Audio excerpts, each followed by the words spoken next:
Okay, today good morning. We're continuing Hilchos Lulav. We are going to be starting Taf Reish Mem Zayin. Just a few interesting points to bring together today from Lulav, Hadas, and Aravos. So just a few interesting thoughts. A little random, a little not. So we just learned about Hadassim. So there is one chumrah mentioned by a few achronim, but generally all the achronim poskim agree that it's not lahalacha. But the size of the hadassim, it is written, it's brought down in a couple of places, where the size of each hadas should not be bigger than a normal thumbnail, the average thumbnail. But that's, again, not lahalacha according to most, and they consider that like a hadas shota. The leaf. Each leaf, exactly. So it's okay to have big ones. Okay. We're going to see how this comes up. By hadassim, just to point out to make it clear, so we know rove of your hadas, you want it to be where all three hadassim, it could be more than three, but at least all three are on the same level. Right? We mentioned that yesterday.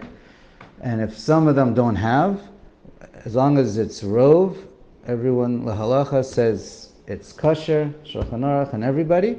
Just, there is a opinion in the Gaonim that every single level must be completely of three. You can't even be missing, you can't have two, that's not even enough, even b'miktsas.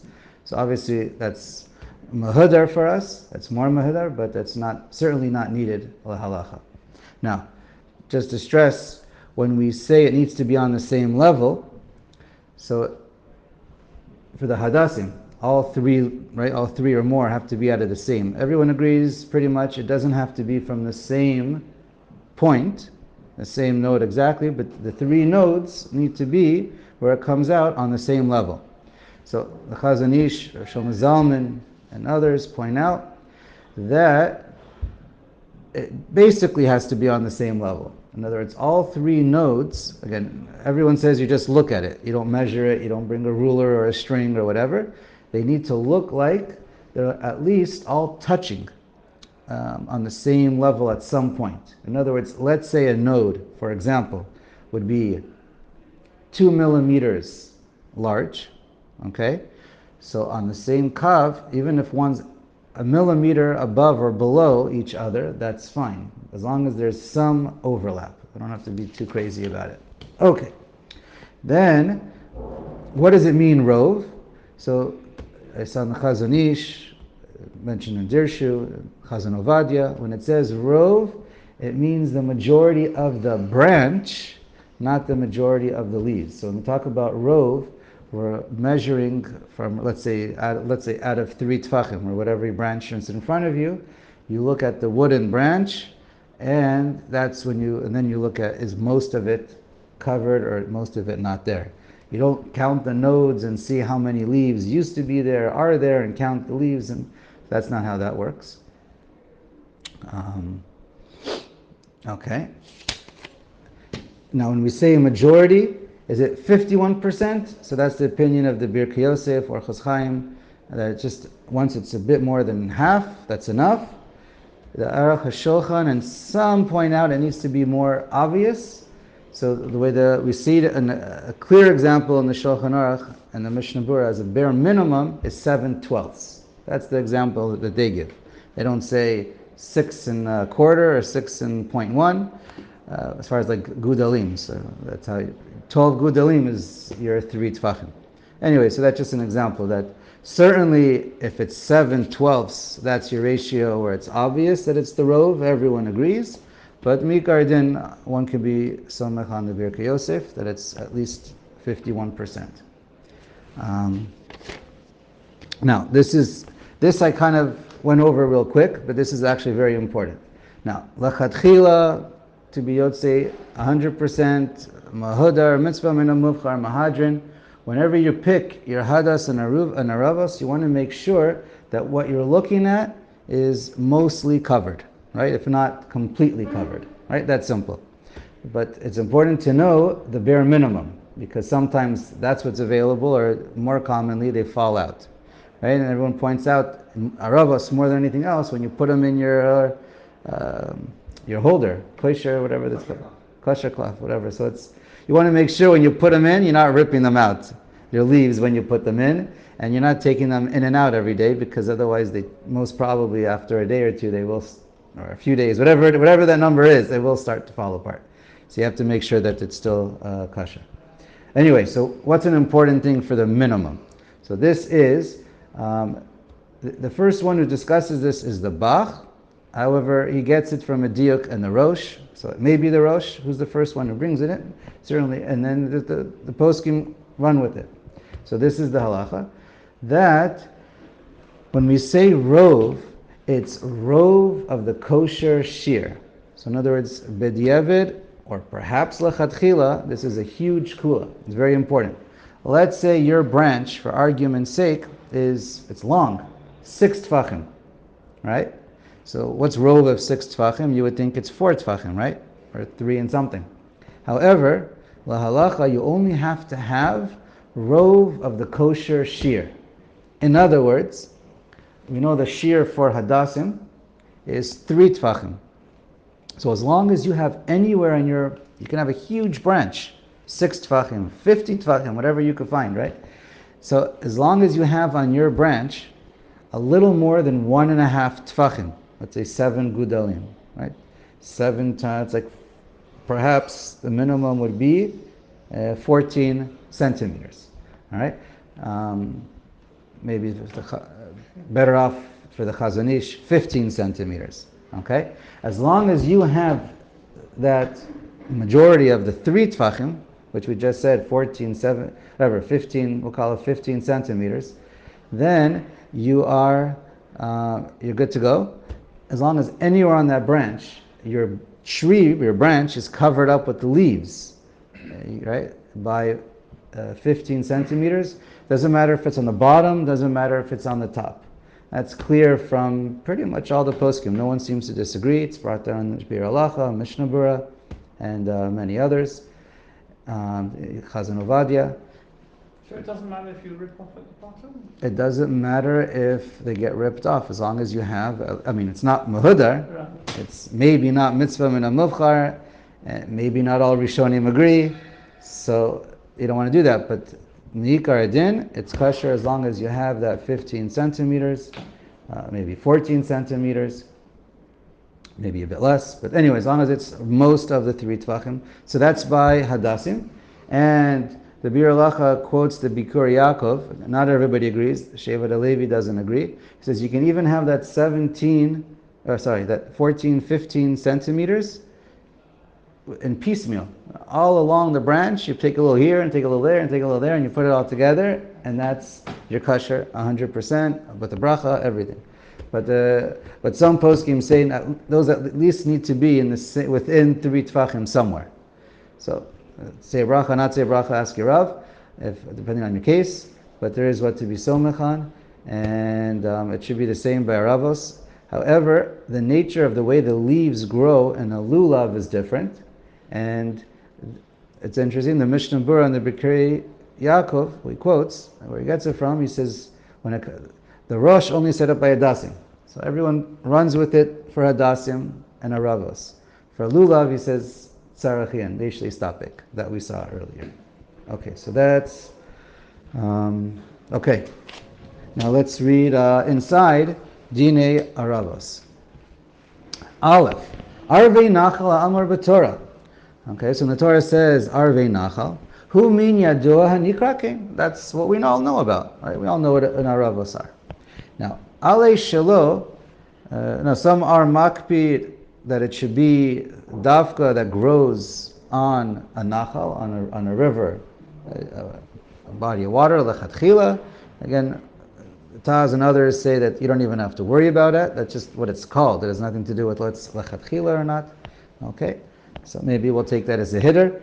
Now, Ale Shelo Mashuch Kenachal. Now, the leaf itself is long, right? We're all familiar.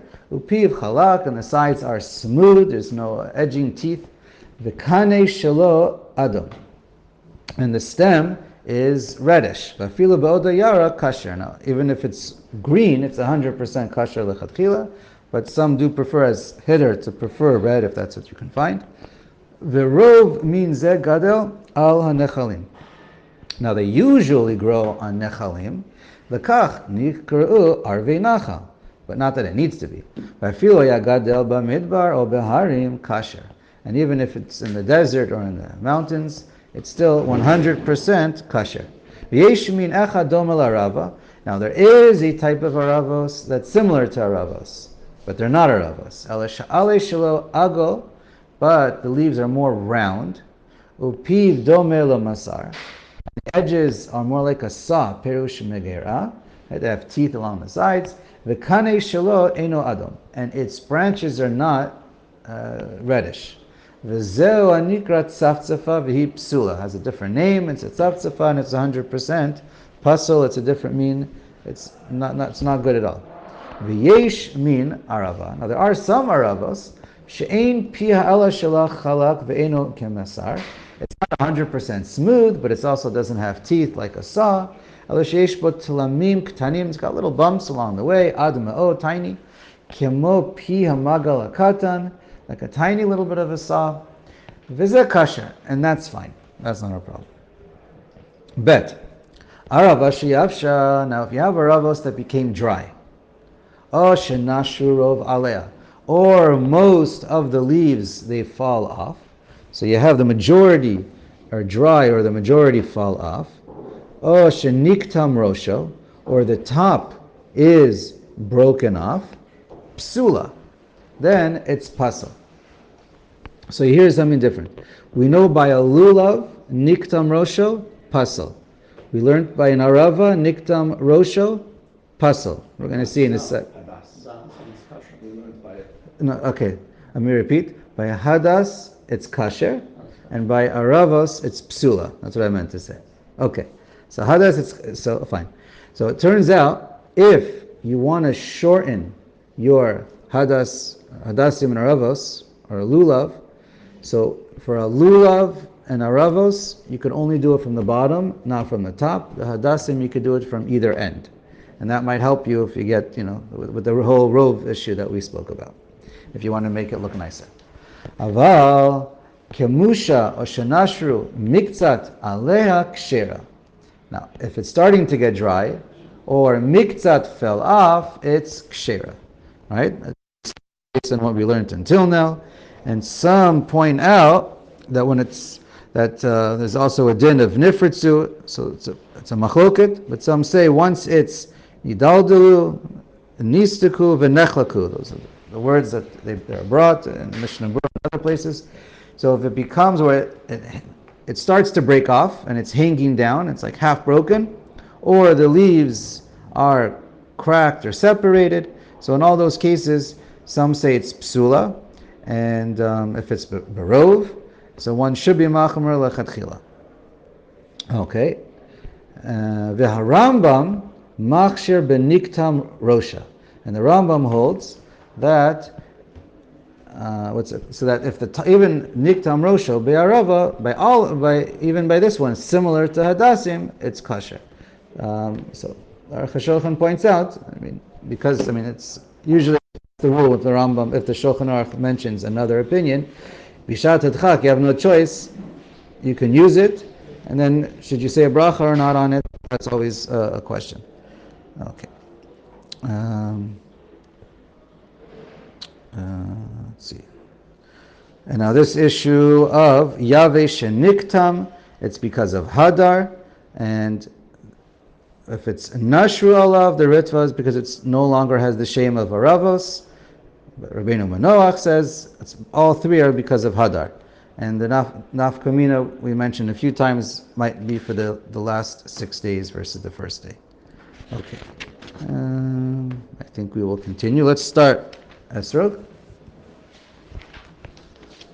Fine, we'll start. Taf Reish Mem Chet. Dvarim HaPosim BeEsrog. Aleph. Esrog Ayavesh Pasal. If you have an esrog that dries out, so then it's pasal. V'shir ayaveshut. Now, how dry is the esrog that makes it pasal? K'she'eno motzi shum lecha, when you can't get any moisture from the inside. How do you check? Ve'yivdok ayidei shiavor b'machat uvochut. You take a needle, and through the end of a needle, it's got a little opening. You put the thread through it, and then you push it through. And then, when you push it all the way through, you pull it out, and now you look at your thread. Im yesh bo lecha yireh b'chut. If it's moist on this, there's moisture on the string, then it's kosher.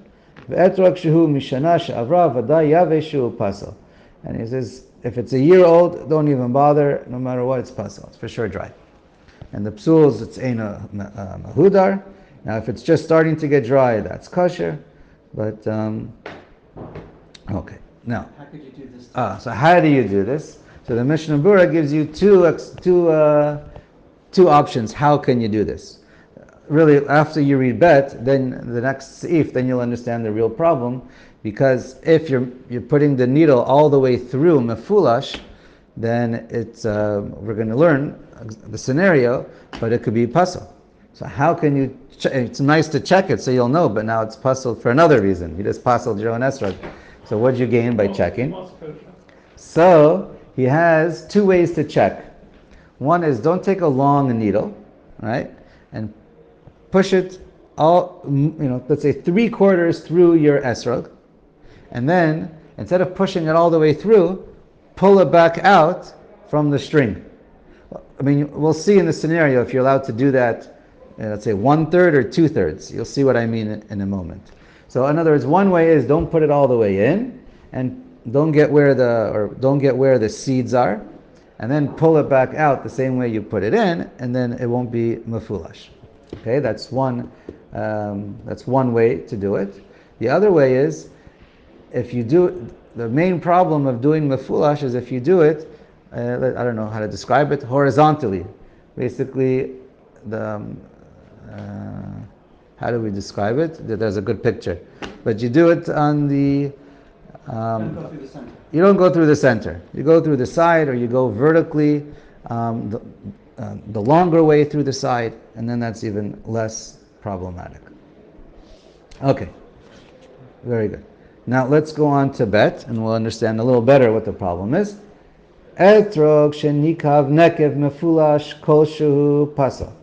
Now, once you take a hole that's mefulash, it goes from one end to the other end. Right? So far, we're learning even if you don't lose anything. It's just it's pushing away the flesh a little bit as it goes through, so nothing is missing.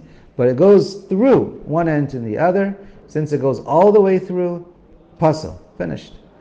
But v'she'eino mefulash, if you only go halfway in, so then it depends. Im haya ke'isar pasal, if it went in the size of an isar, actually not sure what that is exactly. Okay, well, a small coin. I'm not exactly sure. We'll try and figure that out. Well, I've never seen anyone have such a big blemish in their esrog anyway. But if you have a small coin, that size, that area, so then if it's pushed through only through one side, again, we're not talking about chaser yet, it just gets pushed in, right? It's pressed in, depressed, so then it's pasal, if it's that size, right? So a mashahu, kol shahu, if it's all the way through, or if it's only on one side, it needs to be pressed in the size of an isar. Now, the im chaser kol shahu pasal. So that was even if there was no hole. Now, once you have anything missing, that's taken away from what was there, then it's pasal. Now, we're going to see in Vav, the Bir Halacha points out over here, that if it's just there's a very thin layer around the esrog. It's called like a very, very thin klipa. That's not going to make it pasal. I mean, we'll see in Vav when it could or cannot. But for argument's sake, that's not what we're talking about. If you have a tiny little bit from an outside, gets, let's say a little piece gets scratched off the surface of your esrog, and you know it's missing, it's for sure not a problem. L'chatchila kosher 100%. Only if you're missing part of the basar or the skin, or the basar, from the skin or from the juicy flesh on the inside. That's only when we're talking about chaser. But not from like the gloss. Not the gloss, right? The gloss is not a problem. That's part of the outer, very, very thin outer layer. That's the gloss, not a problem. 100% kosher, right? For all the days. V'yesh omrim. The gam benekev mefulash ba'inan chisaron mashu. Now, there is a yesh omrim that says, even when it says nekev mefulash, it's not a problem unless there's also some missing. Okay, so according to this, that'd be less of a problem if you want to test it, according to the yesh omrim. V'she'eno mefulash b'chisaron ki'isar. And if it's not mefulash, not only depressed, but it has to be actually like a bite out of it, chisaron. So this is a more makel opinion. Haga. Now,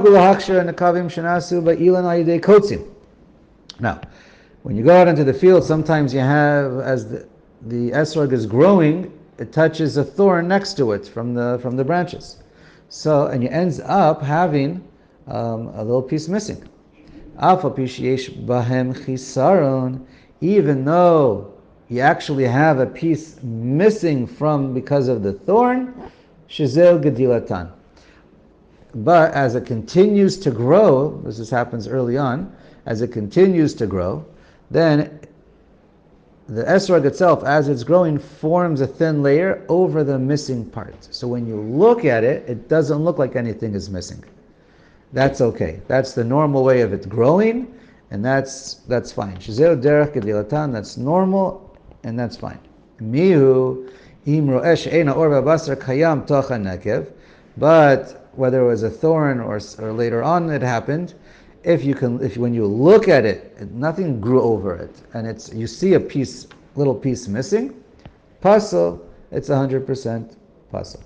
The svara harishona, right? That's according to the first stam yesh opinion, the first stam opinion in the Shulchan Aruch, which is the ikar halacha. Avapi she'eno mafulash, even though it doesn't go all the way through. However, can you be somech on this yesh omrim? Which is right, it's a big kula. Bishat adchak yesh lahakel kisvara achrona. You could be makel on this opinion. Lahachsher chisaron she'eno ki'isar ve'eno nekav mafulash. So the Rama says you are allowed to, and the poskim say you're allowed to even say a bracha on it. Mishnah Berurah, Orach Chaim. Okay, if bishat adchak, that's what you have, then use it and you say a bracha. Gimel mafulash. Okay, let's finish the mefulash sugya. Yesh mefarshim kipshuto, dahainu shenikav mitzad zeh litzad zeh. So the one pshat, the first opinion is mefulash, it goes from one end all the way through to the other end. V'yesh omrim, and the second yesh omrim, which is more lahalacha. Again, bishat adchak, you can make it like the first opinion we just read, but generally we try and be machmer. V'yesh mefarshim, shekevan shenikav ad chadrei hazera shar gar'inim betocho mikre mefulash. Once your needle or whatever got through all the way to the middle where the seeds are, that's already called mefulash, because it's, at least for the purposes of one layer of the skin, it goes 100% mefulash from one side of the skin through the other side of the skin. That same one side of the skin. In other words, when we talk about mefulash, do we look at each side individually, each right, the skin, or do we look at the entire esrog? So that's the machlokas. All right, we'll stop.